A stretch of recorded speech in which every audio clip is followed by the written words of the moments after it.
우리는 문제를 가지고 있고 그 문제를 해결할 수 있는 하나님의 해결책은 그리스도를 통하여서 하나님의 자녀가 되면 된다고 하였고, 어떤 권리와 의무가 있습니다. 그러면 천국에서는 내가 하나님의 자녀가 되었으면 천국에 대한 시민에 대한 권리, 이런 부분이 있느냐 없느냐, 그리고 그것을 어떻게 활용할 것이냐라는 측면에서 강의하겠습니다. 먼저 우리는 부와 모가 이제 결혼해가지고 자녀를 낳으면 출생 신고를 합니다. 동사무소에서 가족관계 등록부 작성이 되는 거 아니겠습니까? 그러면 이 안에 무엇이 기록되어져 있냐 하면은 성명, 성별, 주민번호, 부모님 성명, 이런 것들이 등록이 되어져 있습니다. 이걸 근거로 해서 부모님과 자녀와의 관계는 국가적인 측면에서 법적으로 보증을 합니다. 이게 부모와 자녀와의 관계고, 자녀 측면에서는 이분이 나의 부모님이다 라고 하는 것을 국가에서 보증해 줍니다. 그러나 한편에서는 자녀에게는 다른 측면이 하나 생기게 됩니다. 그것은 한 국가의 시민이 되어진다는 겁니다. 이것을 제가 한번 그려보겠습니다. 먼저 부와 모가 있는데 자녀가 있습니다. 원래 부모는 어떤 한 국가에 소속되어 있는 거 아니겠습니까? 저 같은 경우는 대한민국 국가에 소속되어 있는 것인데, 부모가 가족관계 등록부에 등록이 되어짐으로 인하여서 부모님의 국가가 똑같이 쭉 돼서 자녀도 이 국가 안에 소속되어져 있게 되어지고 자동적으로 승계가 될 뿐만이 아니라 자녀의 측면에서는 국가와의 관계가 이렇게 형성이 되기 시작합니다. 그래서 국가는 자녀에게 권리 의무를 줘야 되고, 자녀는 국가에 대해 권리 의무를 하는 주체가 될 수가 있습니다. 그런데 여기서 용어를 한번 생각해 보겠습니다. 여기는 국민이 있고 이제 시민이 있습니다. 국민이라고 하면은 한 국가의 국적을 나타낼 때 국민이라고 하는 것이고, 시민이라고 하면은 한 국가의 개별적으로 헌법이 보장하는 범위 내에서 권리와 의무의 주체, 이것을 시민이라고 합니다. 그러면 이 자녀가 국가에 등록되어짐으로 인하여서 국가는 이 자녀에게 어떤 권리와 의무를 줄 수가 있습니다. 이거는 국가에서도 마음대로 하지 못하도록 헌법에 보장되어 있습니다. 우리나라 같은 경우에는 헌법 제10조, 이 자녀가 국가에서 어떤 권리가 있는지 보장을 해놔가지고 국가에서도 함부로 침해하지 못하도록 법을 만들어 놨습니다. 국가는 자녀에게 어떤 권리와 의무를 정해놨다고 하면 자녀는 국가에 어떤 권리와 의무가 있느냐, 이런 측면도 이렇게 적어놨습니다. 이거는 헌법에 있고, 이제 실제적으로 보면은 이 자녀가 태어나서 신생아 때부터 유치원 쭉 거쳐가면서 시간표, 나이대, 환경의 사건에 따라서 국가가 계속적으로 권리와 의무가 주는 혜택 자체가 이 자녀에게 점차적으로 드러나게 됩니다. 여기서 봤을 때 이 자녀는 국적을 취득한 것이 자기가 취득하고 싶어서 취득한 게 아니라 부모님이 당연히 가족관계 등록부에 등록이 되니까 자동적으로 국적을 승계하게 되는 것이고, 이 국가 안에서 주는 권리와 의무의 주체가 되어지고 자동적으로 그걸 받을 수 있는 자격이 된다는 겁니다. 그러니까 자녀가 노력해서, 그 다음에 열심히 선행을 해서 법을 잘 지키기 때문에 국가에 대한 권리와 의무를 받는 것이 아니라 이미 대한민국 국민으로서 이 권리와 의무는 받을 수 있는 자격이 된다는 겁니다. 그걸 어떻게 누리냐 하는 것은 시간에 따라 다르다는 거죠. 자, 그러면 이걸 똑같이 성서를 통하여서 한번 연결해 보도록 하겠습니다. 성서에서는 우리가 주 하나님을 인하여서 자녀가 됩니다.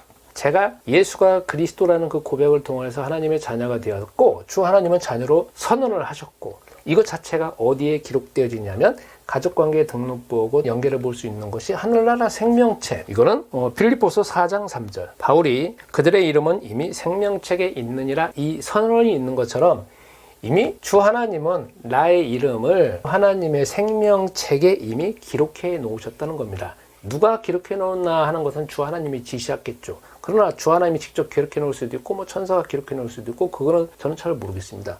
기록이 되어짐을 인하여서 나와 주 하나님과의 관계는 아버지와 아들과의 관계로 이미 공식적으로 이제 천국의 법에 기록이 되어져 있습니다. 천국에 있는 법에 누구나 다 열람할 수도 있고 기록이 되어지고, 이것은 주 하나님과 나의 아버지와 자녀와의 관계잖아요. 여기 똑같이 보면은 나는 이 시점에서 생명책에 기록되어짐으로 인하여서 주 하나님 나라 권리와 의무의 주체가 되어지고, 나는 천국의 권리와 의무의 주체가 되어진다는 것, 상호간에 이렇게 되어진다는 것입니다. 그러면 나도 여기에서 뭐가 되어지느냐, 똑같이 천국의 국민이 되면서 시민이 된다는 겁니다. 여기 국민이 되고 시민이 되는 것은 동일합니다. 성경은 이렇게 나와 있습니다. 에베소서 2장 19절. 너희가 성도들과 동일한 시민이요. 시민이라고 하는 건 국가에 소속되어 있는 한 개인으로서 법으로 보장되어 있는 권리와 의무의 주체라고 했듯이 똑같습니다. 나는 이미 에베소서 2장 19절에 사도 바울이 에베소 교회 성도에게 편지를 쓴 것에 대한 동일한 저도 똑같은 시민이니까 이 천국이라고 하는 이 곳에 내가 개별적으로 법에 보장되어져 있는 권리와 의무의 주체라는 겁니다. 그러면 여기 보겠습니다. 국가는 법으로 이미 명시되어져 있는 한 개인이 국가 안에서의 권리와 의무를 헌법으로 보장해 놨다고 했지 않습니까? 똑같습니다. 여기는 빌립보서 3장 20절. 오직 우리의 시민권은 하늘에 있는지라 이렇게 나오거든요. 시민권이라는 건 시민의 권리 아니겠습니까? 그러면 내가 하늘나라에서 어떤 권리가 있다라는 것을 먼저 전제하고서 시민권은 하늘에 있다고 표현하고 있지 않습니까? 그렇다면 똑같이 천국의 법에 의해서 보장되어져 있는 권리와 의무를 명시적으로 만들어져 있고 그 다음에 나도 천국의 일원으로서 어떤 것을 행해야 되고 누려야 될지 권리와 의무를 똑같이 이렇게 만들어져 있다는 겁니다. 그러한 전제하에서 시민권이 나온다는 겁니다. 그러면 이거 똑같이 법으로 보장되어 있고 법으로 정해져 있고 실제적으로 어떻게 누릴 것이냐라고 나오지 않습니까? 이거 똑같이 헌법으로 하늘나라의 법이 이렇게 만들어져 있다라고 하면 나는 어떤 혜택이 있느냐? 실제적으로 이것 자체는 여러분들이 현재 이제 신생아 단계 아니겠습니까? 신생아 지나고 유아 단계, 유치원 단계 쭉 지나면은 자동적으로 국가에서 어떤 권리와 의무에 대해서 자꾸 부모님에게 정보를 제공하고 나는 또 찾으면 되는 것처럼 이거 똑같이 내 어떤 시기에 맞게, 내 나이에 맞게, 내 신앙적인 수준에 맞게 주 하나님께서는 계속적으로 이렇게 해가지고 천국에 대한 모든 권리와 의무에 대해서 나에게 실제적으로 주신다는 겁니다. 내가 어떻게 누리냐 하는 거는 나의 나이대에 따라서 다르다는 겁니다. 그런데 현재 여러분들께서는 신생아이기 때문에 가장 기초적인 것을 여러분들에게 주 하나님은 제공할 것입니다. 이것을 여기다 연결해 보겠습니다. 나는 문제를 가지고 있습니다. 내가 하나님의 자녀가 되었으면 자녀만 된 것이 아니라 주 하나님과 나의 관계는 아버지와 아들과의 관계지만 넓은 측면에서 이 천국에 있는 모든 권리와 의무를 받는 주체가 되어지지만 나는 또 이 세상에 살고 있기 때문에 어떤 육체적이나 정신은 이 세상에 또 매어져 있는 부분이 있습니다. 매어져 있으면서 천국을 똑같이 경험하고 있는 겁니다.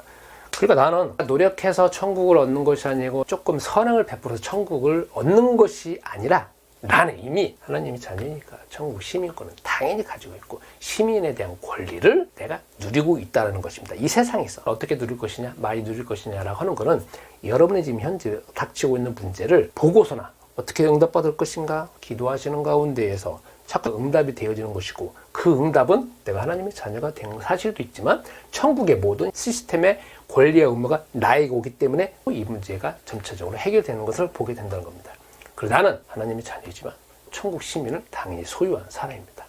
노력해서 되는 게 아니라 소유한 사람입니다.